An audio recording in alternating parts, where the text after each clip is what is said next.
The other is withdrawal of love. You know, you will leave the room until you know how to behave, young man. Yeah, ignoring is more painful for some children than hitting. It's a punishment.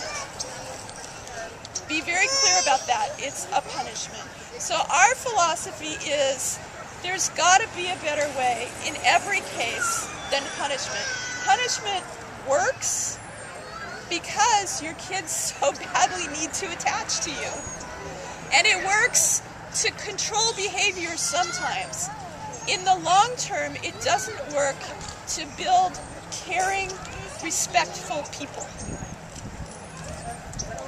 Like that's bad advice, like ignore tantrums and all that, right? Like when people say ignore the tantrums because they'll stop, because they're giving you more attention, that's bad advice, right? Well, acknowledge the big feelings and make a safe space for the big feelings, and don't egg them on. You can egg them on in two ways, right? By saying, stop that. Or you can say, oh, baby, I'll be there for you.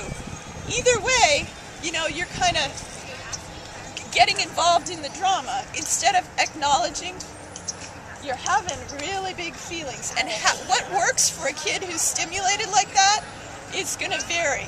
You know, my kid's going to be like, don't look me in the eye. And I'll be like, okay, you're having big feelings, I get that. Another kid's gonna want to see you go, you're having big feelings. Acknowledge it, give them space to have it safely. Yeah. What is true is, at the age of about 4, my son decided if he didn't want something, he was gonna tell me how badly he wanted it until I gave it to him. I did not give it to him. I mean, the party line there was, wow, you want it really bad, and yelling about things does not get you what you want. Sorry. I have a question. Are we asking questions right now or waiting? So if you have a child that is more like, don't look at me when they're having those big feelings, how much do you try and teach them to talk about it and to kind of open up about it rather than... Yeah. Is that important? Here's the important thing to realize: when a kid is having big feelings, whatever rationality they had is probably on vacation. Even if a kid acts like they're listening when they're having big feelings, they probably can't learn anything just right then. I'm sure that goes for adults as well. You got it. Works for me. You got it.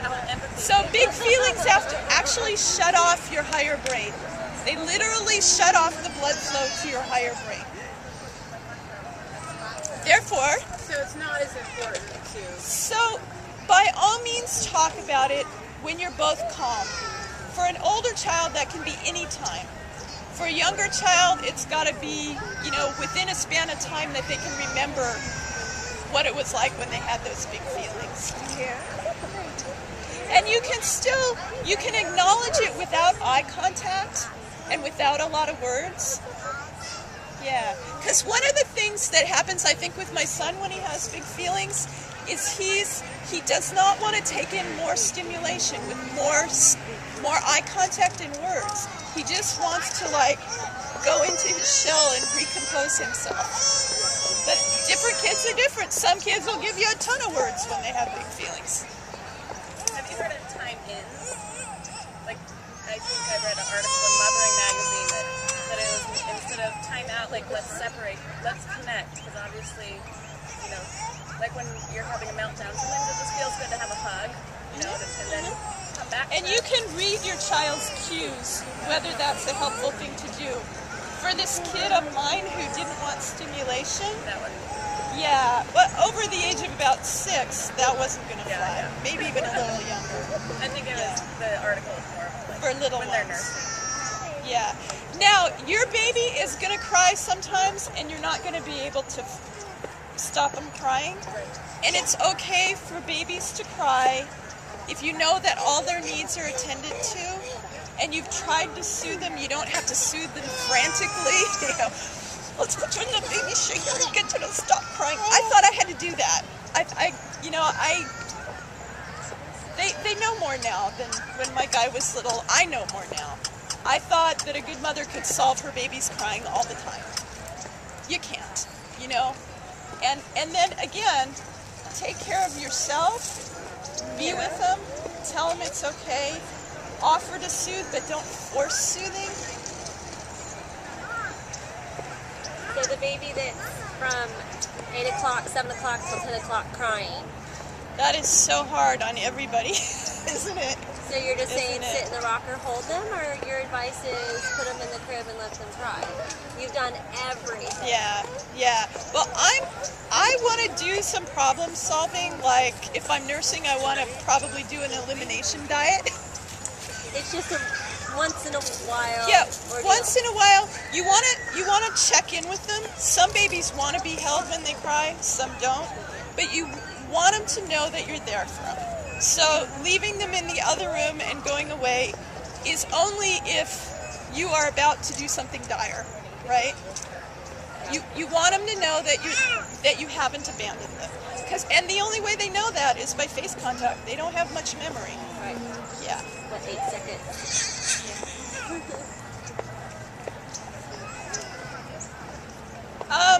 This is a lot of work. Parenting well is a lot of work. And it's kind of this ongoing journey where we compare notes because the kids keep changing. You know, just when you think you got it figured out, they change again. So I love having community.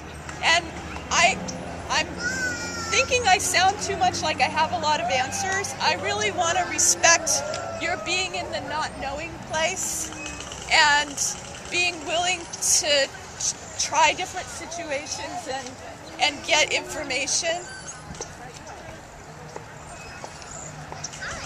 And other questions? Other comments?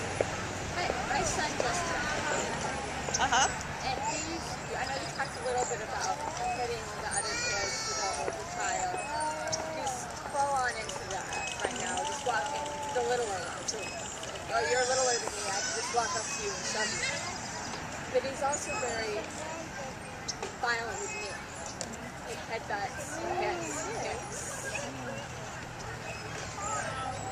And deal with that. Yeah. Hurts. So how do you set a limit with a kid who is hurting people? Yeah. And it's, Done it for, yeah. he's always done it.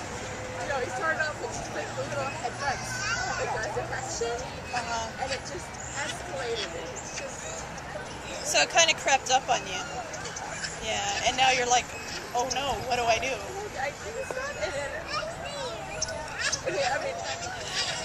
Oh, so that, it sounds horrible, but I just want to throw him across the room when he does that to me.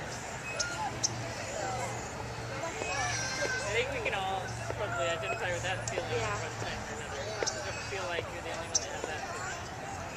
And to have gone through that with my 16-year-old, I think the best thing that I ever did was when she was about 7 is to let her see me cry. I let her see me cry and showed her how much it hurts when she pushes me. And I mean, she needed that. And that, you know, we're talking 4 years later, so we're talking about that. It was hard. She's a great kid now. So your needs matter too. Yeah, and you've just hit a place where you realize you have some big needs that haven't been met. And there's not an overnight fix.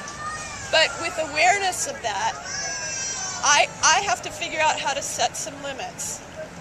You know, he's not going to like it. He'll probably get angrier before he gets gentler.